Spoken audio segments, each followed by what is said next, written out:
ಇಡೀ ಭಾರತದ ಬೆಳಗುವ ಸೂರ್ಯ ಅಂದ್ರೆ ಅದು ಜಗದ್ಗುರು ರಂಭಾಪುರಿಯ ಜಗದ್ಗುರು ಮಹಾಸನ್ನಿಧಿಯವರು.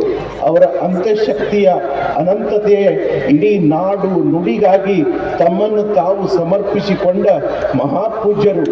ಕಾಲಿಗೆ ಚಕ್ರವನ್ನ ಕಟ್ಟಿಕೊಂಡು ಧರ್ಮದ ಉದ್ಧಾರಕ್ಕಾಗಿ ತಮ್ಮನ್ನು ತಾವು ಸಮರ್ಪಿಸಿ ಇಡೀ ನಾಡಿಗೆ ಬಹುದೊಡ್ಡ ಮಹಾ ಪಿತಾಮಹರೆಂದು ಹೆಸರುವಾಸಿಯಾಗಿರುವ ಜಗದ್ಗುರು ಮಹಾಸನ್ನಿಧಿಯವರಿಗೆ ನಮ್ಮೆಲ್ಲರ ಕೋಟಿ ಕೋಟಿ ಚಪ್ಪಾಳೆಯನ್ನು ತಟ್ಟುವುದರ ಮೂಲಕ ನಮನಗಳನ್ನ ಜಗದ್ಗುರು ಮಹಾಸನ್ನಿಧಿಯವರಿಗೆ ನಾವೆಲ್ಲ ಸಲ್ಲಿಸೋಣ ಅಂತಕ್ಕಂಥ ಮಾತನ್ನ ಈ ಪೀಠದ ಬಗ್ಗೆ ಅಪಾರವಾದ ಅಭಿಮಾನದ ಹರ್ಷದ ನುಡಿಗಳನ್ನಾಡಿರುವ ಆಲ್ಮೇಲದ ಪರಮ ಪೂಜ್ಯರಿಗೆ ಅನಂತವಾಗಿರುವಂತ ಮನಸ್ಸಿಗೆ ನೆಮ್ಮದಿ ಕೊಡುವಂತಹ ಸ್ಥಾನ ಮತ್ತು ಬಂದಂತವರಿಗೆ ಸಂಸ್ಕಾರ ನೀಡುವಂತಹ ಸ್ಥಾನ ಮುಂದಿನ ದಿನಮಾನದೊಳಗೆ ಇದು ಆಗ್ತದೆ ಅನ್ನೋದನ್ನ ನಾವೆಲ್ಲ ನೆನಪಿನೊಳಗೆ ಇಟ್ಕೋಬೇಕಾಗ್ತದೆ ಅಂತ ಮಾತನ್ನು ಹೇಳ್ತಾ, ಇಲ್ಲಿರುವಂತ ಎಲ್ಲರೂ ಕೂಡ ಈ ಒಂದು ಅಭಿವೃದ್ಧಿ ಪಥದಲ್ಲಿ ಹೋಗುವಂತ ರಂಭಾಪುರಿ ಪೀಠದ ಮಟ್ಟಕ್ಕೆ ತಾವೆಲ್ಲ ತನು ಮನ ಧನದಿಂದ ಎಲ್ಲಾ ರೀತಿ ಸಹಕಾರವನ್ನ ಸಲ್ಲಿಸ್ರಿ ಅನ್ನುವಂತ ಮಾತನ್ನು ಹೇಳ್ತಾ, ಯಾಕಂದ್ರೆ ಒಂದು ಸಂತೋಷದ ವಿಚಾರ ಏನು ಅಂತಂದ್ರೆ ನೀವೆಲ್ಲ ಎದಿ ತಟ್ಕೊಂಡು ಹೇಳ್ಬೇಕು ಇಲ್ಲಿ ಬಂದಂತವ್ರು.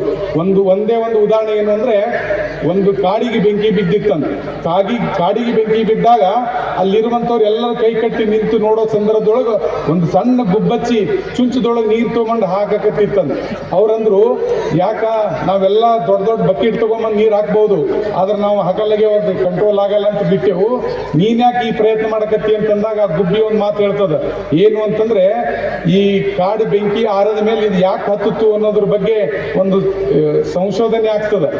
ಅದಾದ್ಮೇಲೆ ಅದ್ರಾಗ ಲಿಸ್ಟ್ ಮಾಡ್ತಾರ ಅವ್ರು. ಏನು ಅಂದ್ರ, ಈ ಕಾಡಿಗೆ ಬೆಂಕಿ ಯಾವಂಗ ಹತ್ತಿತ್ತು, ಈ ಹತ್ತದಾಗ ಯಾರು ನೋಡ್ಯಾರ, ಇದನ್ನ ಆರ್ಸಕ್ ಯಾರು ಪ್ರಯತ್ನ ಪಟ್ಟಾರ ಅಂತೇಳಿ ಲಿಸ್ಟ್ ಆಗ್ತದ. ಅದಕ್ಕೆ ನೋಡೋರ್ದು ಮತ್ತು ಹಚ್ಚಿದವ್ರ ಗ್ರೂಪ್ನಾಗ ಬರೋದು ಬೇಡ, ನಾನು ಆರ್ಸಕ್ ಪ್ರಯತ್ನ ಮಾಡಿದವ್ರ ಗ್ರೂಪ್ನಾಗ ನಂದು ಬರಬೇಕು ಅನ್ನೋಂತ ಮಾತಾ ಗುಬ್ಬಚ್ಚಿ ಹೇಳ್ತದಂತ. ಹಂಗ ಇವತ್ತು ರಂಭಾಪುರಿ ಪೀಠದ ಶಾಖಾ ಮಠ ಕಟ್ಟದವರ ಲಿಸ್ಟ್ನೊಳಗೆ ನೀವೆಲ್ಲ ಪಾಲ್ಗೊಂಡವ್ರು ನಿಮ್ಮ ಹೆಸರು ಬರ್ತದೆ. ಅದು ಇತಿಹಾಸದಕ್ಕೆ ಅನ್ನುವಂಥದ್ದನ್ನ ಮಾತನ್ನು ಹೇಳ್ತಾ, ನಿಮ್ಮೆಲ್ಲರಿಗೂ ಕೂಡ ಜಗದ್ಗುರು ಮಹಾಸನ್ನಿಧಿಯವರ ಕೃಪಾಶೀರ್ವಾದ ಇರಲಿ ಅನ್ನುವಂಥ ಮಾತನ್ನು ಹಾರೈಸ್ತಾ ಎರಡು ಮಾತ್ರ ವಿರಾಮ ಕೊಡ್ತಾ ಇದ್ದೀನಿ.